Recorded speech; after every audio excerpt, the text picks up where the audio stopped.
So I think what I'm going to go ahead and do is just the, Do you have your earbud that you can plug into your computer?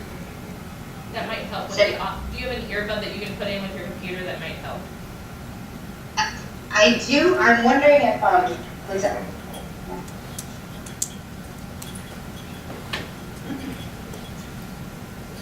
I'm wondering if you'll be able to hear me as well. Or,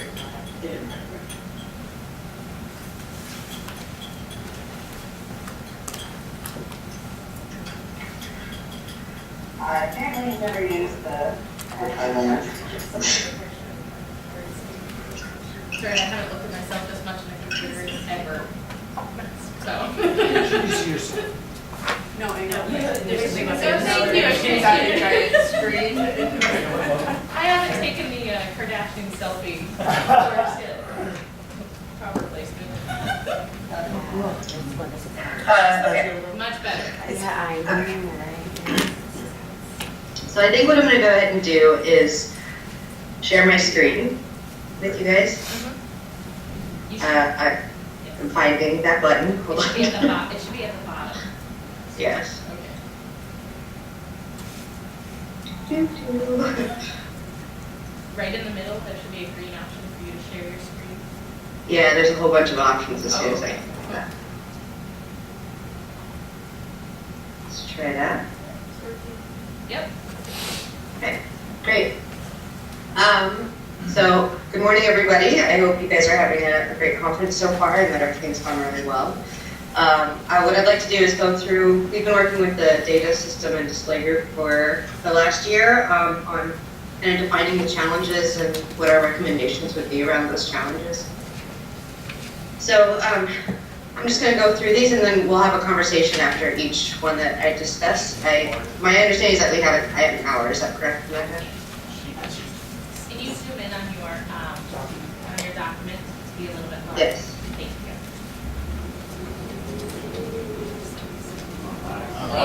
Beautiful. Everybody's super excited. Great.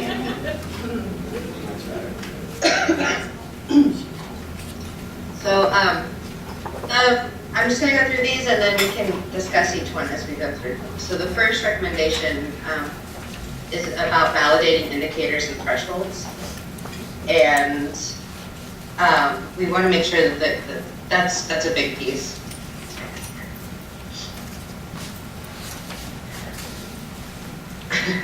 Thank you, Carla, for sending me that picture of myself. I'm like, what's going on, Carla? Alright, so first recommendation is validating indicators and thresholds. I think that this is a big thing with early warning systems that definitely defines it separate from some of the other tiered systems. So if you look at MTSS or PBIS or RTI, one of the things that's different about early warning systems, obviously, is that we have these valid and predictive indicators. So one of the challenges around that, though, is having that local validation versus having a default recommendation. So a lot of districts don't have the resources to validate or like resources or support to validate these indicators and then identify the different thresholds.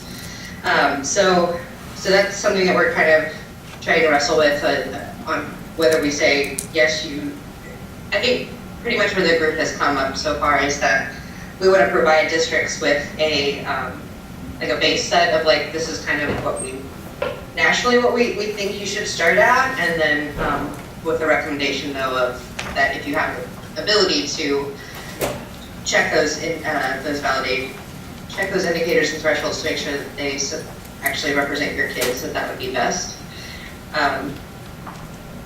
So are there any thoughts on that piece or clarification? And then I'll move down to the next challenge. Nobody's volunteering. Okay. Are there concerns about that? Coming from the districts or wherever everyone's at?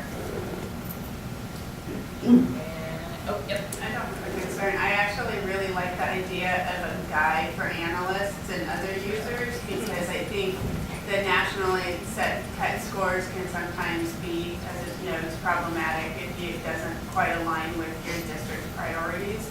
So having a guide where you can say, okay, now can you validate this here, and here's how you do it, it makes it much easier to get somebody to actually do that for you than if you say, hey, could you validate these indicators? And they'll say, well, what do you mean? So having it spelled out what that would mean would be really helpful. The other thing that seems valuable about that too is places where, you know, you could have schools that are overwhelmed with like the number of tier 3 kids, and you can't attack all of them all at once. So having some flexibility to sort of adjust based on your level of need is useful, even if that ideally changes over time as you improve kids out. Yeah, and in that, there's kind of a double, a hidden concern is that, like, so if one state is going to say, okay, we're going to do this early warning systems across the state, so I'll just call out Oregon, like, so we've been working with Oregon, and if they're going to do this across the whole entire state, then are some districts going to like kind of move those thresholds just to make it look like they don't have as many kids flagged or something like that? Like, there's some questions about like how much guidance should be given around setting those thresholds and how much liberty should people have to actually move them. Yeah, this presumes a certain amount of honesty on the part of the users. Yes. Well, and Well, if you want it to work, I think that's the piece. Right, yeah. It's needed. and then it's not used as an accountability tool. Exactly. Right. That's a really good point. I want to take notes. Sarah, we're also recording it, so we can send you the recording if that's easier for you. Yes, that's much easier than I can focus. You I'm got it. sorry, I'm like a cold head. I'm like, ugh. You're fine, no worries, we got all the Perfect. recordings, I'll send them to you. All right, awesome. I wanted to, can I add to that piece? Sarah, I don't know if you can hear me. Can you hear? Yeah, Maybe I just can. speak up just a little. Sure. So this is Amy Szymanski from Ohio. We were fortunate to have had the REL Midwest conduct a local validation for 3 Ohio schools for their indicators, and it has validation for an urban, suburban, and a rural. So I'm wondering if some of that could be used as a guidepost almost to say, I mean, obviously you don't want to say this works for you, but if you have a comparable demographic, perhaps could that be used as sort of a frame of reference for folks if they're kind of feeling overwhelmed or? I would, because that assumes that all rural districts and all suburban districts and all urban districts are kind of the same. And it's like, because a lot of it is about school climate and culture as well. That's a big piece of this. And so I think if we have like just one kind of set of like, okay, here, start here. If you don't have the resources to locally validate, start here. But then if you know, as this kind of works its way through the pipes and we get more support around it, then maybe at some point like I've had a couple of districts that after a year of working with me and starting with just those basic indicators, then about a year later, they actually went to the school board and asked for funding to fund somebody else. But that actually gets into the conversation that we have in a little bit. Okay. So, Okay. okay. All right, so I'm gonna go ahead and go down just a little bit more. Again, this is around the local validation.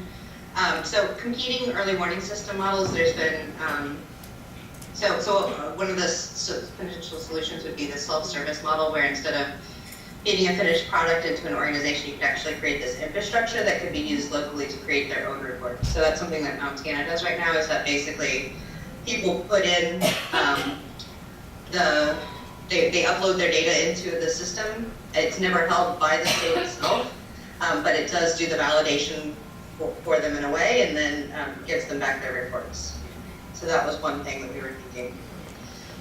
Also, in our recommendations, what we would want to make sure and look at is that we're not under-identifying students. So if districts are setting their own thresholds, we want to be able to provide enough information to them that they know that there are benefits and costs to both monetary and resource-wise.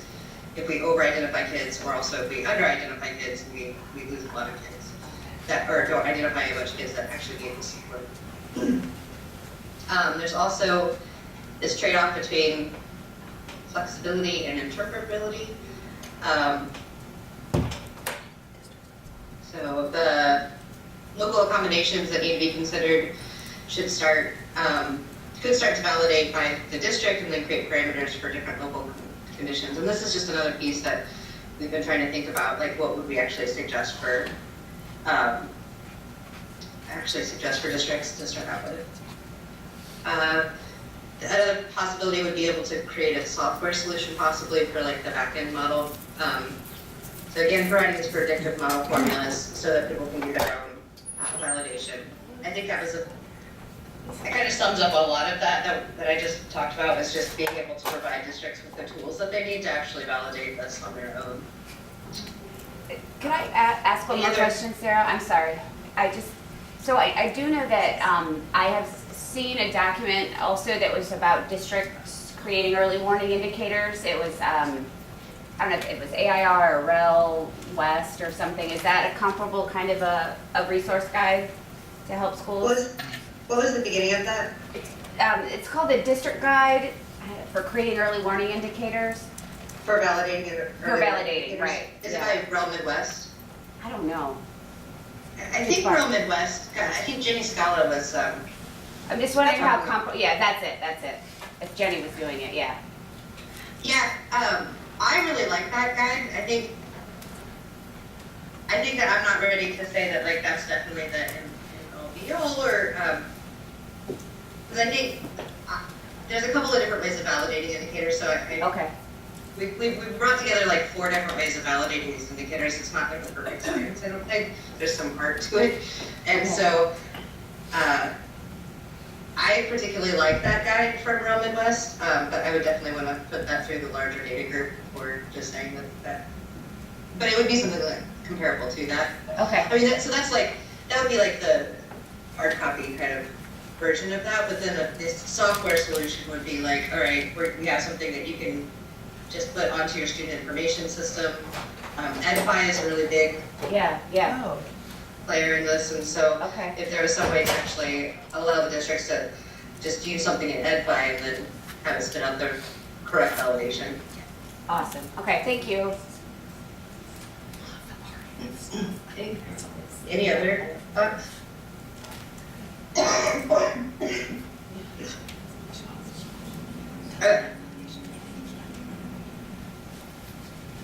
So the next conversation is about composite versus individual indicators.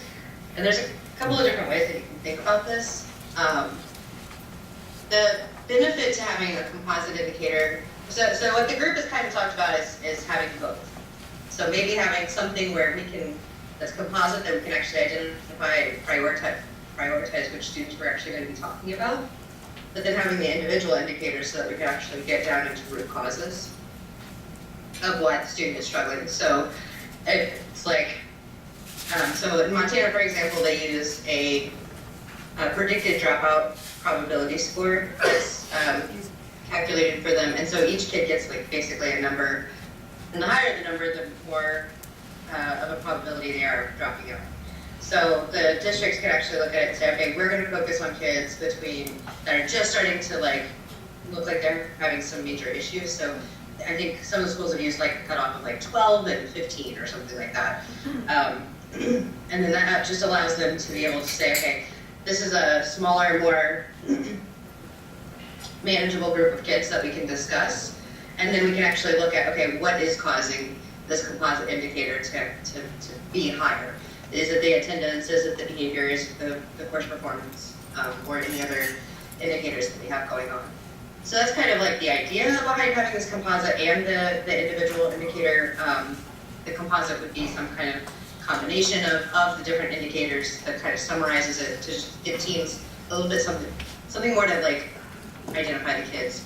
I'm going to stop there for a minute and then let you guys talk, because I think the other thing, our conversations with Johns Hopkins and Joanna and Bob have been around looking at a composite indicator that actually, that would be for academic tenacity, basically, or academic rigor, but we'll talk about that in a minute. What are your else thoughts on the composite versus the individual indicators? So it was something that Bob had said, the discussion we had about what do we include on, I'll call it the checklist, even though I don't necessarily like that term. So this becomes important that we understand what's the core indicators, because then they would be the part of the composite, and the non-core would be part of the composite. Unless there's a way through data that you're allowed to, that you can actually, you can understand what's not in the composite and still get a good score, even though you put all the indicators. I mean, one of the challenges of the composite is it doesn't tell you up front